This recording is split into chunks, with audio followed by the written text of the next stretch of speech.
Hello and welcome back to A Better World. This is your host, Mitchell J. Rabin, and we're very glad that you're joining us again today.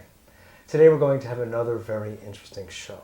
We have Reverend Jorge Alfano on with us today, who is the founder of the Sacred Sounds Institute.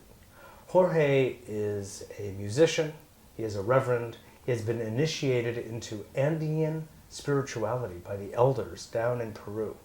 He has a fascinating life and background, and he teaches actually all over the world at Sacred Sounds conferences, ashrams all over, up at Sivananda, where it is we first met.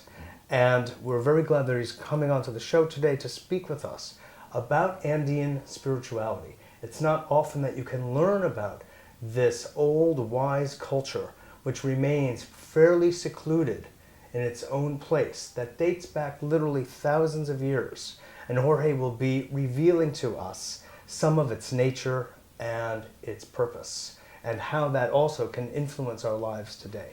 He'll also be playing a little music at a certain point, which relates to the overall teachings that he's received and now teaches around the world. Jorge, hola. Hola, ¿cómo Es mi estás? placer. Bien, bien. So glad that you're Gracias. here. Me too. Yes. Pleasure. Good, good. So you have such a wide and varied background. It's kind of hard to know where we can begin this process of Yes. helping to spiritualize our audience. Yes. But because there are so few people actually in our culture here that know anything about even the existence of Andean Right. spirituality. Yes, yes. Would you be kind enough to speak with us Sure, about that? I'd be very glad to do it. Like most of us, I had a westernized education. In Argentina? In Argentina, my native country. But Argentina is made out of many, many different cultures. And the strongest culture being the native culture. I decided to be a musician at a very early age, and so that gave me the strength and the understanding of the teachings of the elders being translated into music and in the clothings and many things like that. So that was very intriguing for me since I was very young.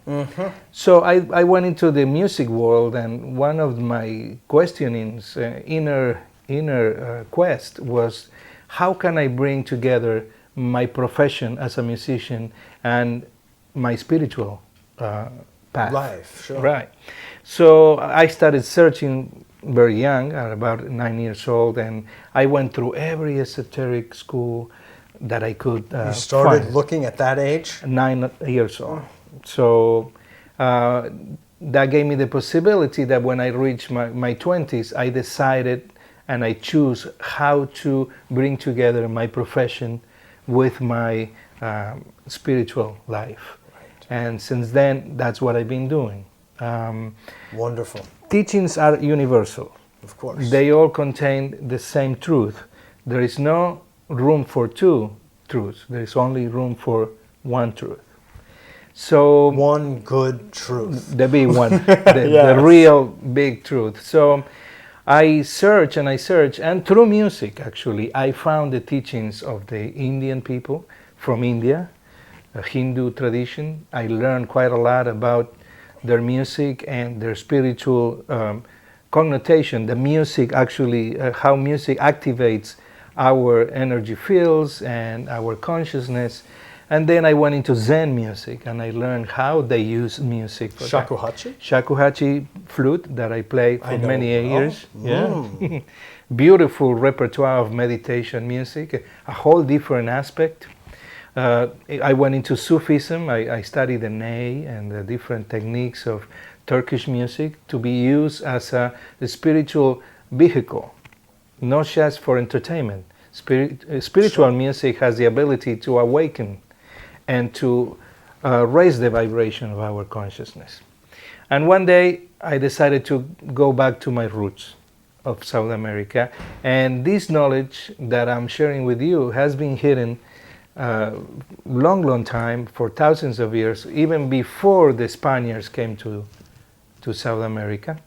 So it's a very ancient, very, I will say, universal, but at the same time contains all the folkloric taste of South America. So it really goes beyond your normal understanding of cosmogony to bring you into the new dimensions and parallel universes, as they talk about it. Yeah. Now, do I understand from the article that I read of yours that the teachings of the elders in Peru, the Andean spirituality, Yes. really has its roots in the Lemurian teachings? Yes.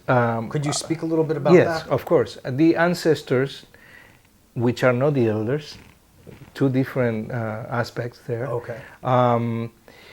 Before Peru and Argentina and Chile became what they are, they were a big nation made out of many different native tribes and different people. And I'm talking about 80,000 years ago, when the continent of Mu coexisted with the Amazonic Empire and the Atlantean Empire. The first one was what?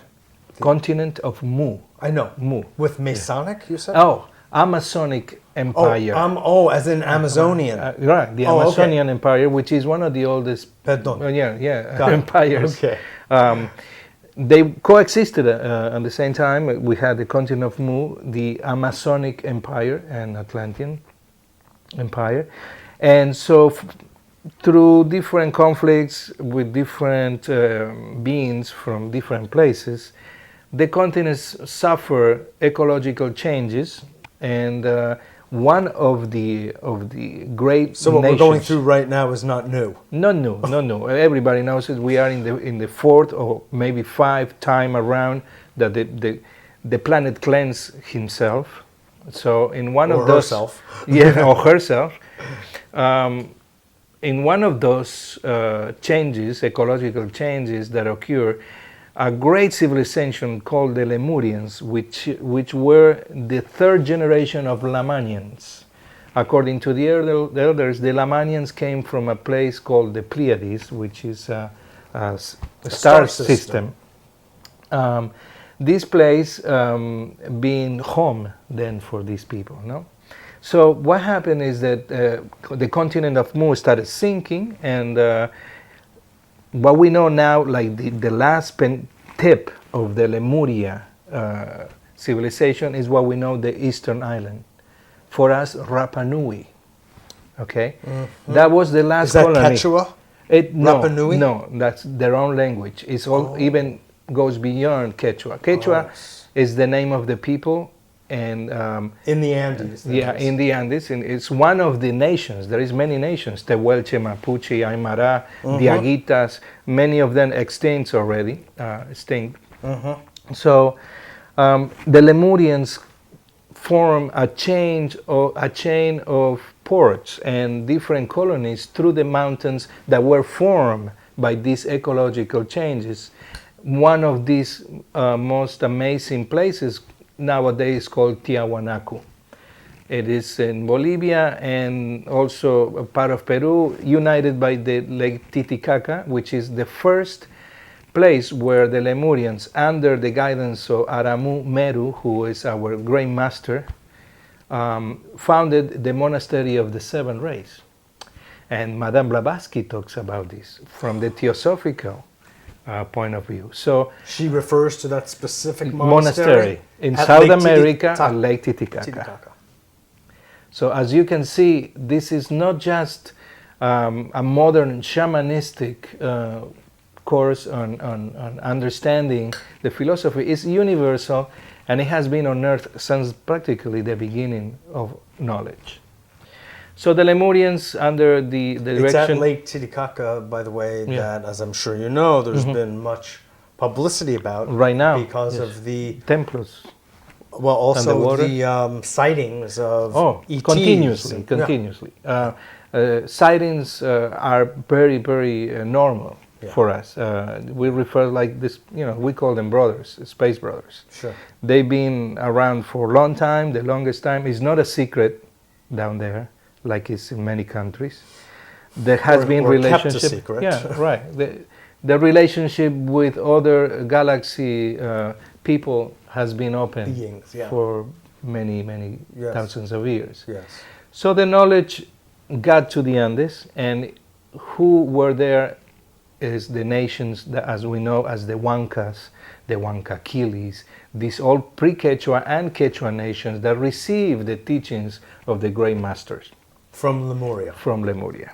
Which was from Lamania before Lamanians. that? The Lamanians were the ones that That's came. new to me. Yeah, the one that came from the actually Pleiades. Pleiades, together with many different races. Like, for example, in Egypt, you have what we know as Egyptian Ceres. Egyptian Ceres being from the Sirius strand. And many, many different, I would say, beings and societies of outer space that have experimented on Earth. And we maybe are the result of that experimentation. Tal vez. Maybe. They suggest this, perhaps. So a lot of these teachings, they sound far out, very much They're like... certainly experimenting, I think, with our politicians. Oh, well, cloning has existed on the countryside for thousands of years. Is that cloning so? is not a new science. Morphogenetic and bioenergetic alteration has existed since the beginning of knowledge. Genetic engineering. Genetic engineering. Of course, So- Sitchin's work goes into all of that. And Oh yes. On it But goes. I think the most important aspect of the teachings, it's the main message of the brotherhood called Intik Churinkuna, which is Yes. one of the oldest brotherhoods on earth, who inherited the teachings of the Lemurians, is that it's impossible to advance spiritually if you are not in service. You only advance in your spiritual path, whatever path you take, if you are in service, meaning if you are helping your human fellows, if you are sharing your knowledge, if you are making whatever gift you have, making it into a service to other beings. It could be in animals, trees. We are all alive. And, all sentient beings. Yes. And so the Quechua had a very particular way of seeing things.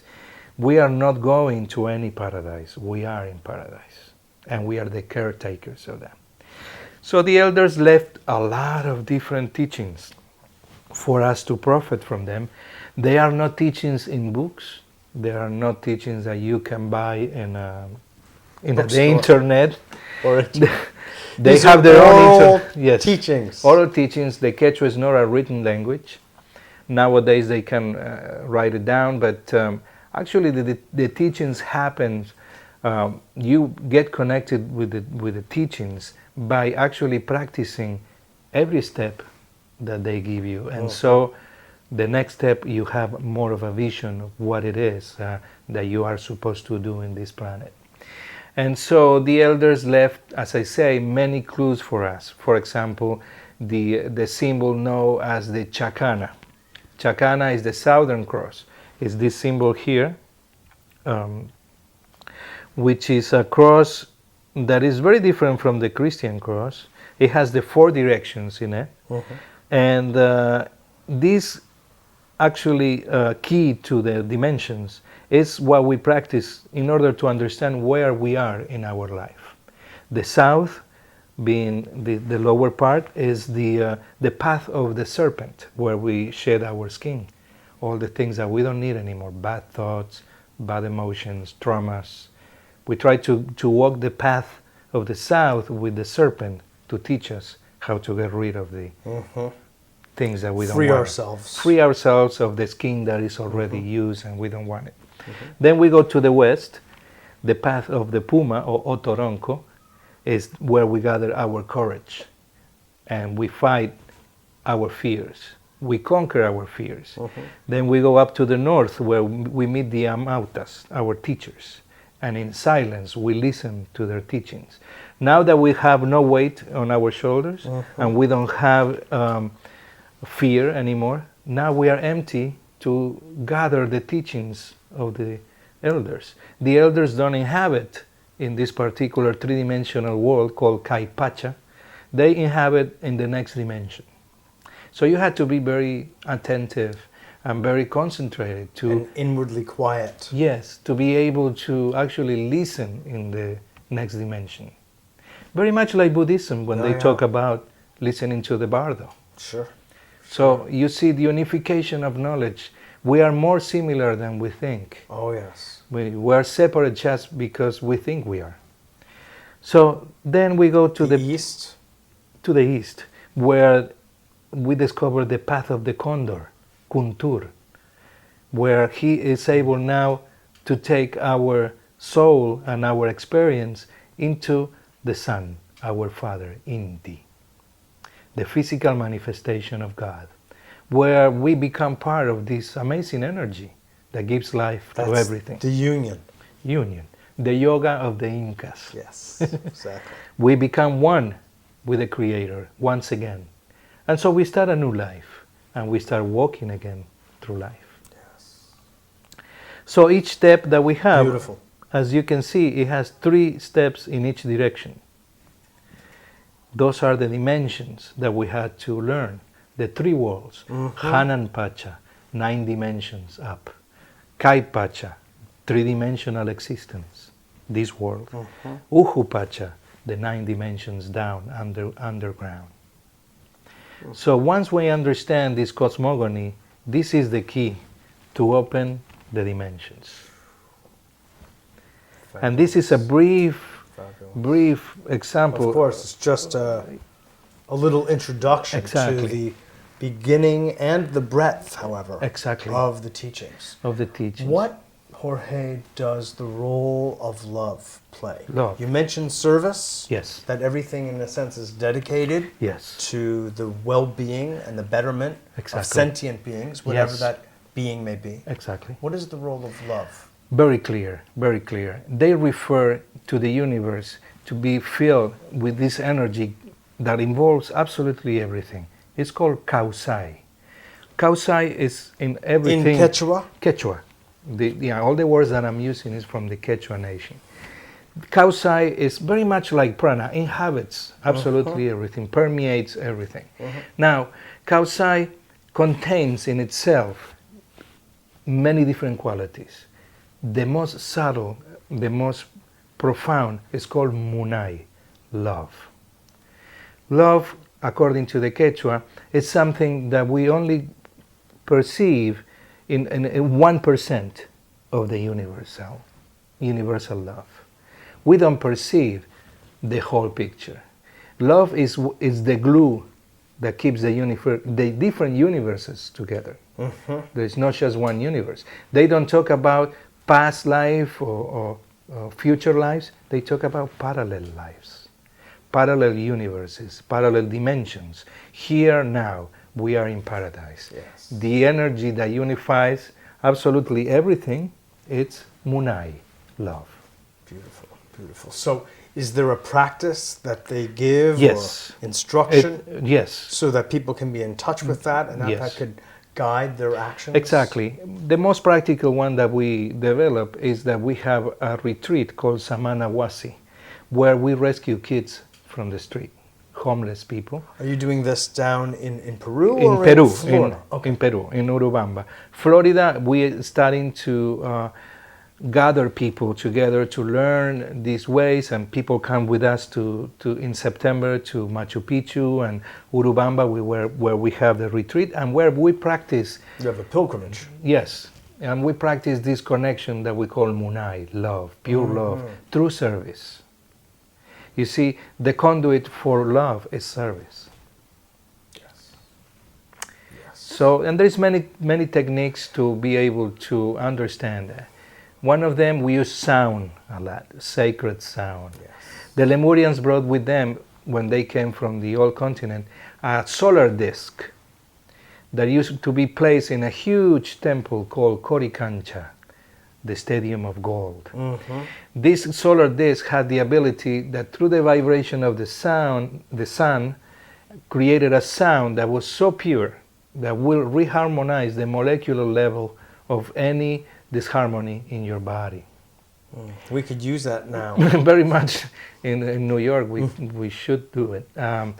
A big gong, actually. Does it exist? Oh, it's a no, gong. No, they all the artifacts of Lemuria are said to be hidden in a place, a mythological place called El Paititi, which inhabits in the 4th dimension, very much like Shambhala and Shangri-La. Yes. The great monasteries of the ancient teachers have been raised to the fourth dimension by the White Brotherhood, long time ago. And this is part of the White Brotherhood. The Quechua nation, even though the Spaniards almost destroy everything, they could never destroy the knowledge, the music, and Munai, the love that they have for this planet. Yes, yes, yes. They could destroy anything material. Yes. But they cannot destroy what's sacred. And there is a process always of destruction and rebirth, Sure. like Shiva, and the course. destroyer. And so it's part of the plan. They don't hold it against anybody. Yes. Gracias a Dios. Yeah, gracias a Dios. Yes. Exactly. You just say, gracias a Dios, thank to God, we keep going. That's right. We keep going. Exactly. But we need help because the political situation, ignorance, this is an endangered way of living. It's an endangered, Sure. not part of the knowledge of earth. You see, Hinduism, Buddhism, Sufism, all the isms, they come together in one point at the end of the pyramid. What happened in South America at the time that the East was developing? We have the great nations of the Native Americans who also received the influence of the Lemurians, as well as the Mayas and the Aztecs and the Salish Indians of Northwest and the Mi'kmaq of Canada. They all received this amazing ray of knowledge. That's why the flag of Cusco means navel of the world, the sacred city, the flag is the seven rays, the rainbow, Quichi. The seven rays being the seven rays of creation. I have been there. Yes. In Sacred. the center. The navel, Cusco. Right. Yes. Could you talk to us about this Yes. and these? Of because course. we're heading out of time and I want to Okay. make sure that you We get have to a chance to share with play. us some of the sacred symbols. Okay, very, very fast and simple. The snake is as we came to this world, crawling through this world Yes. in our lower nature. As we go up, we develop into the puma, which is that gives us courage, that is attentive and aware, always waiting for the right occasion. So we raise from the floor. So into this the is puma. in a sense another way. expression, Yes. a visual expression of this, Yes, exactly. of going through the four directions. It's the four directions, and then the condor, Courage which is to the north. Yeah. Well, the condors is the east. Oh, the the Amautas, east, right. the teachers are not of this three-dimensional okay. existence, so it's Right, 'cause not they're in the portrayed. fourth dimension. Right, exactly. That's right. So the condor is the one open wings, the open wings of your heart, of your mind, freedom, be able to go beyond, to take your soul back to God. So that's the basic knowledge of the totem. What do you say, Jorge? What would you say is the primary message that you like to present to Westerners Okay. who come and study with you? Yes. When you think of what you've learned over so many years. This is a difficult question because you know I'm just asking you to distill it in a sense Yes. for our audience here. What would you want to share with them from Yes. the Andean elders? There is no time to waste. Time doesn't exist, it's an illusion. But there is no time to waste in terms of there is people out there that will take who you are and it will actually profit from your knowledge and your sweetness and your love. So there is, whatever your gift is, use it. Don't believe that just this program of this society is what we are here for. Our purpose is divine, and the elders know this. So it's to step into your divine nature. Yes. And to waste time is to postpone the inevitable. Exactly. So there is no time, and they call it Taraipai Pacha, the new time where we meet ourselves again. No kankani, I am that I am. So interesting. It is true that all the teachings really do meet in the middle. Yes, You yes. know. There's one truth, Right. many different clothing and Exactly. colors. Exactly. Yes. The paths are many, but the Many. truth is It's one. As one. we learn There's- from Yes. Vedanta and Exactly. Shivananda. Many similar teachings, yoga Exactly. and munai, and it's That's all right. the same. Exactly. Exactly. That's why I teach in ashrams, because Sure. it's the same energy. Exactly. Yeah, manifestation of the Creator. That's right. Yes. Yeah. It's beautiful. Would you be kind enough to grace us with Yes. some of the sounds that you have learned? I will play in this ancient instrument called kena, a prayer, a giving thanks to our Father Inti.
Bonita.